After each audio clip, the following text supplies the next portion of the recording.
সংসারে অনেক সময় এরকম হয় যে আমরা খুব সমস্যায় থাকি, খুব বিপদের মধ্যে থাকি। আর সেই সমস্ত মানুষ যারা আমাদের কাছের মানুষ, আমাদের আপনজন, তারা আমাদের ত্যাগ করে চলে যান। আমরা এই সময় দুঃখ পাই, নিরাশ হয়ে পড়ি এবং একা একাই সেই সমস্যাকেও কাটিয়ে উঠি। এবার পরিস্থিতি যেমন খুশি হোক না কেন, সেই সব মানুষ যারা এমন সময় আপনাকে ত্যাগ করেছেন, তাদের প্রতি ক্রুদ্ধ হওয়া, অভিমান করা, এটা অনুচিত। আমি বলবো তাদের প্রতি কৃতজ্ঞ থাকুন। আমি বলবো তাদের ধন্যবাদ জানান যে তারা এমন সময় আপনার সঙ্গ ত্যাগ করেছেন যখন আপনার তাদের সব থেকে বেশি প্রয়োজন ছিল। কারণ দেখুন, হয় তাদের বিশ্বাস ছিল যে আপনি নিজেই এই বিপদ থেকে বেরিয়ে আসতে পারবেন, বা তাদের ত্যাগ করার জন্য আপনি নিজের উৎসাহ বাড়িয়ে তুললেন, আপনি নিজের শক্তি বাড়ালেন এবং নিজে সেই সমস্যা থেকে বেরিয়ে আসলেন। নিজের খারাপ সময়কে আপনি নিজেই ভালো সময় করে তুললেন। শেষ পর্যন্ত আপনি আরও শক্তিশালী হয়ে উঠলেন, আরও শ্রেষ্ঠ হয়ে উঠলেন। আর এটাই তো আপনার বিজয়, যার কারণ হলো তাদের আপনাকে ত্যাগ করা।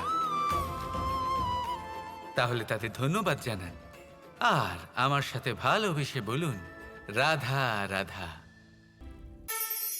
ধন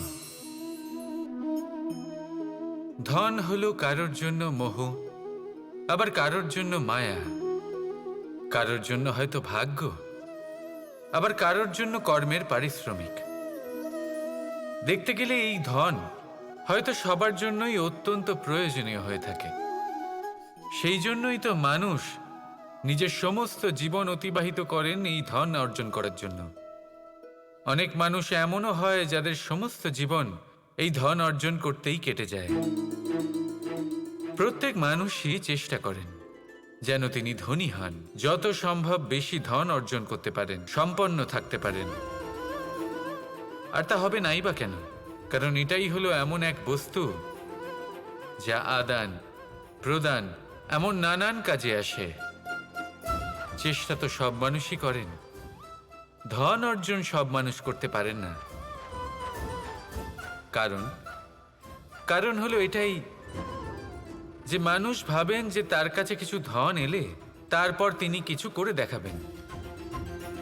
আর ধন ভাবে যদি এই মানুষ কিছু করে দেখান তাহলে আমি তার কাছে আসব।